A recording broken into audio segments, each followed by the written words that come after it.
Hello, ladies and gentlemen. It is Unit 8 time, and in Unit 8, we are going big on the definite integral.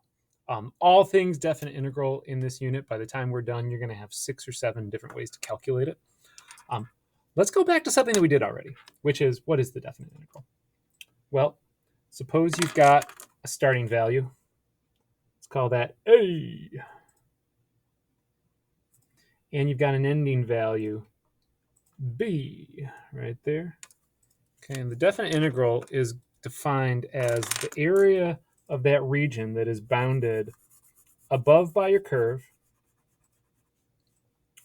below by the x-axis, to the left by the line where x is equal to A, and to the right by the line where x is equal to B. Okay. So all of the problems that we're about to do, I want you to think of this as we are calculating an area. Now, you need to know how the symbols work. So you're going to see that elongated S, and then you're going to see a function. Then you're going to see a dx. More on that dx in a second. Now, if it's just left this way, this is an indefinite integral, and you do something totally different for that. But if you see a number in this lower location and a number in this upper location, those numbers are your limits, and that tells you that it is time to find an area.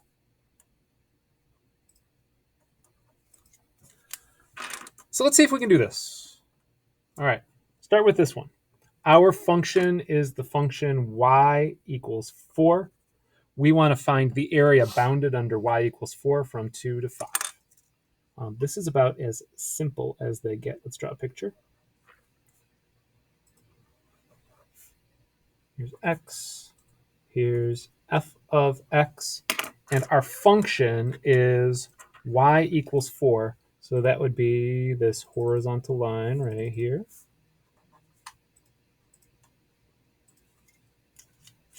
And our values are A is 2, B is 5. So if I put a line here and here, notice that we get a rectangle. And these symbols are just asking you to find the area of that rectangle, which in this case would be base has a width of 3. Height is 4. 3 times 4 is 12. And that's the game for the first one. Let's step it up a little bit. Take a look at number 2.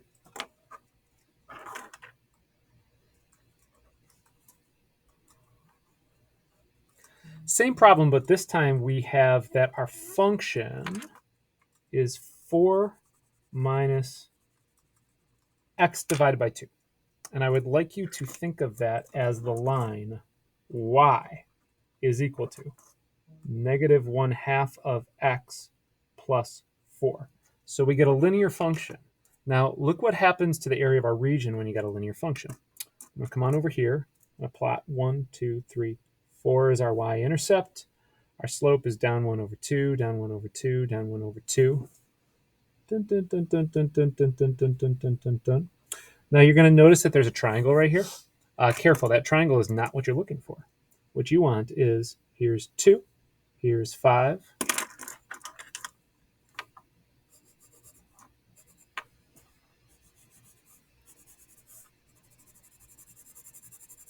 Okay, the shape of that region is a trapezoid. Okay, and recall that the formula for the area of a trapezoid is that it is a half of the base, or half of the height, my apologies, multiplied by the sum of the two bases. So to calculate this one, we're going to say half of, here's the height right here. The height is 3.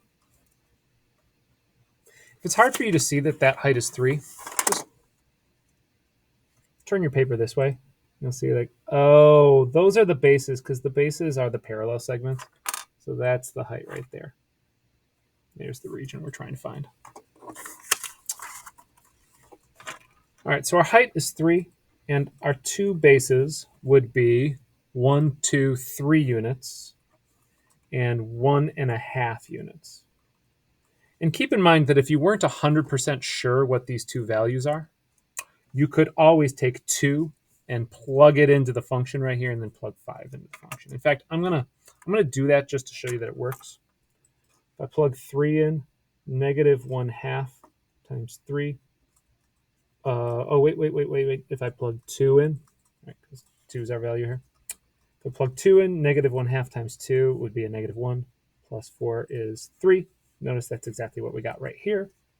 If I plug a 5 in,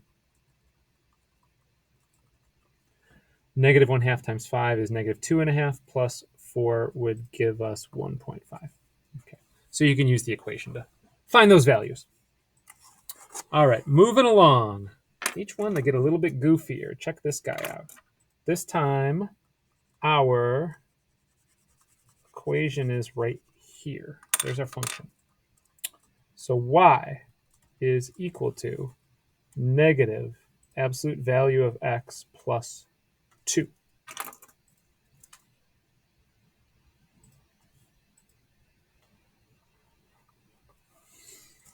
Right, so let's remember how transformations work. That 2 right there is telling us to shift up 2. So right there's your vertex. And then since there's a negative in front, that tells us that our slope is over 1, down 1, over 1, down 1, down 1 in each direction.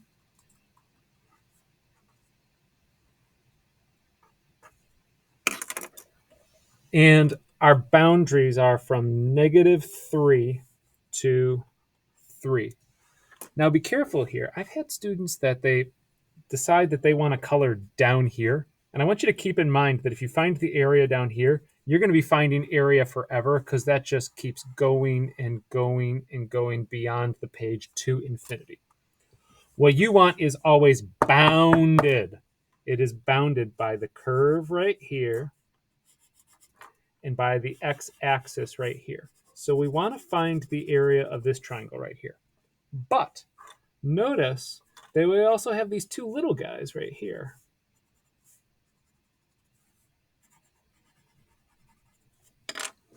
And these two characters are below the x-axis, which means that their areas are going to be, for our purposes, considered negative.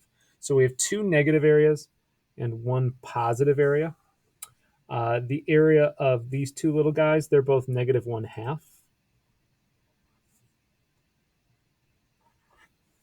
And the big triangle is going to be 4 by 2. So 1/2 of 4 by 2 is 4 is the area of this character. So our definite integral will be equal to negative 1/2 plus 4 plus negative 1/2 is 3.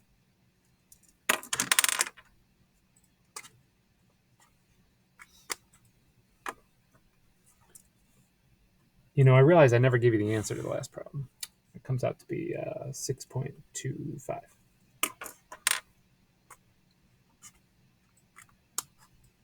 All right, last one. This one I drew a picture for you. I want you to notice that this one has a couple of components. Right here we have a semicircle. And then down here we have a couple of line segments.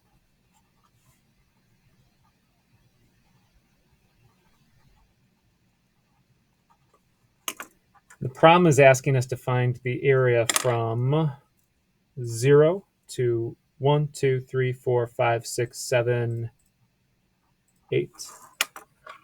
So we're going to have 2 regions to find. Here's the first one. Notice that this is above the x-axis. So this one's going to be positive. And then over here, we have a second region,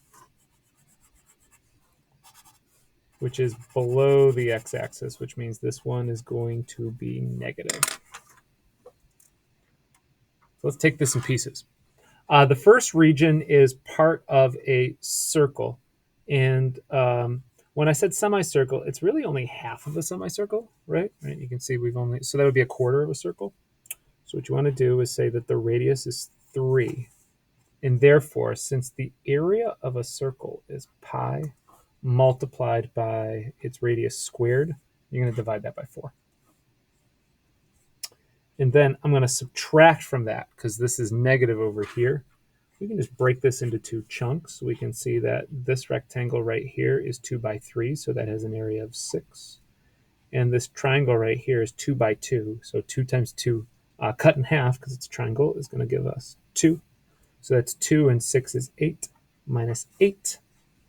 Therefore, the best, most simplified answer that we can come up with here is that 9/4 of pi we subtract 8 from, and that gives us the area of the definite integral.